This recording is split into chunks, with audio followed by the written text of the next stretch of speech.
नमस्कार मोर नाम विनोद दमसाल मैं आज क्लास 10 त्रिकोणमितिर 5 नम्बर क्वेश्चन सल्व कर गई आसो। क्वेश्चन दिया आछे given sec theta is equal to 13/12 calculate all other trigonometric ratio माने sec थीटा 13/12 दिया आछे आरो बाकी जिमान आछे ट्रिगोनोमेट्रिर अनुपात समूह अनुपातबोर उलियाइ लब लागिब। तार आगते एटा समकोणी त्रिभुज आँकि लब लागिब। बाकीटा अंकर दरे प्रथमे समकोणी त्रिभुज आँकि लब लागिब। এটা থলমূল সমকোণী ত্রিভুজ আঁকি লৈছো। ইয়াৰ নাম হৈছে এ, ইয়াৰ বি, ইয়াৰ সি, বি হল ইয়াতে সমকোণ। এই বস্তুটি লিখিম ইয়াতে let us draw a right triangle ABC in which angle BAC is equal to theta.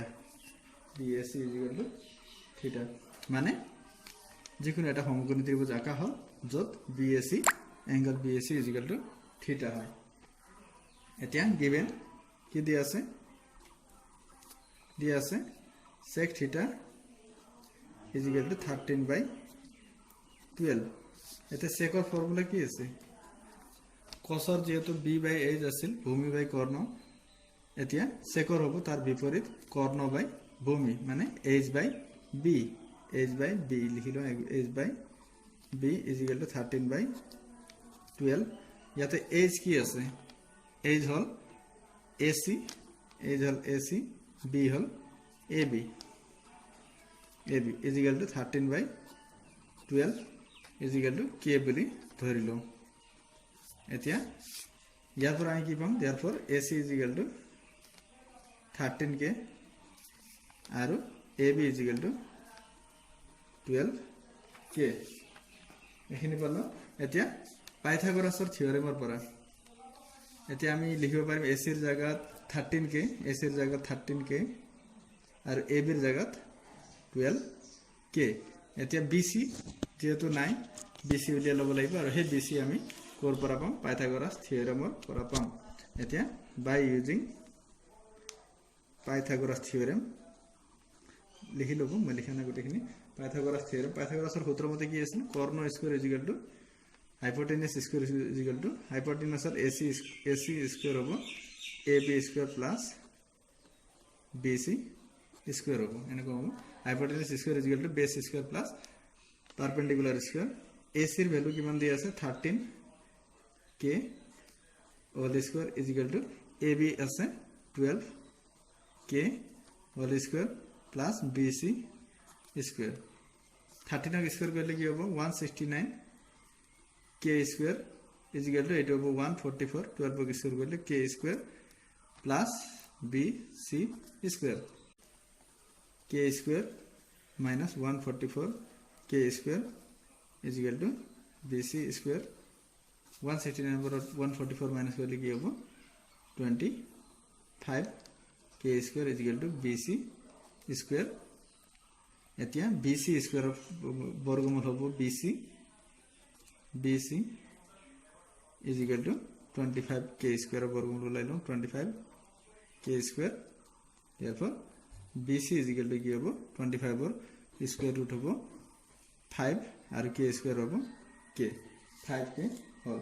therefore এতে আমি গোটেইখিনি রেশিও বোৰ উলাই লব পাৰিম। therefore sin θ প্ৰথমে sin θ পৰা আৰম্ভ কৰো। sin θ টো কি আছিল formula p by h পাৰপেন্ডিকুলাৰ by h যাতে পাৰপেন্ডিকুলাৰ হল BC আৰ h হল AC গতিকে লিখিব পাৰিম BC by AC।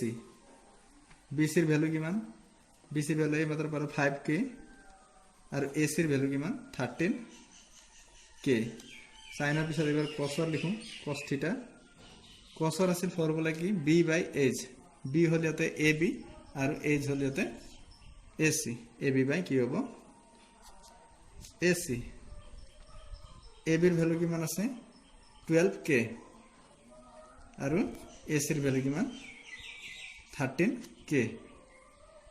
ললে আমি কাটিও এনেকে লিখিব পাৰিম এটো হ'ব 5/13 আৰু এটো হ'ব কে কাটিলে 12/13 এবাৰ tan থিটা ওলাই লওঁ tan থিটা হ'ব লম্ব বাই ভূমি মানে p/b ইয়াতে p হল bc আৰু b হল ab bc/ab bc/ab bc এর ভ্যালু কিমান 5k আর ab এর ভ্যালু কিমান 12k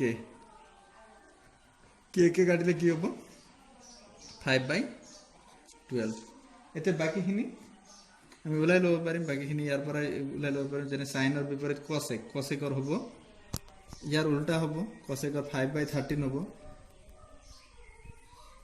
ঠিক আছে মই লিখিয়ে দিছো tan এর বিপৰীত হল ইয়াতে tan এৰ অপোজিট হৈছে cot এবাৰ cotৰ অনুপাত ওলাব লাগিব cotৰ ক্ষেত্ৰত হ'ব কি ab/bc মানে সম্পূৰ্ণ উল্টা হলে কি হ'ব ইয়াতে 12k/5k কে কাটা গলে 12/5 আৰু cos হল এবাৰ cosৰ অপোজিট হল sec দিয়া আছে গতিকে এটো লিখিব নালাগে আৰু সাইনৰ হ'ব cosec থিটা ইকুয়াল টু সাইনৰ যদি bc/ac হয় এটো হ'ব কি ac/bc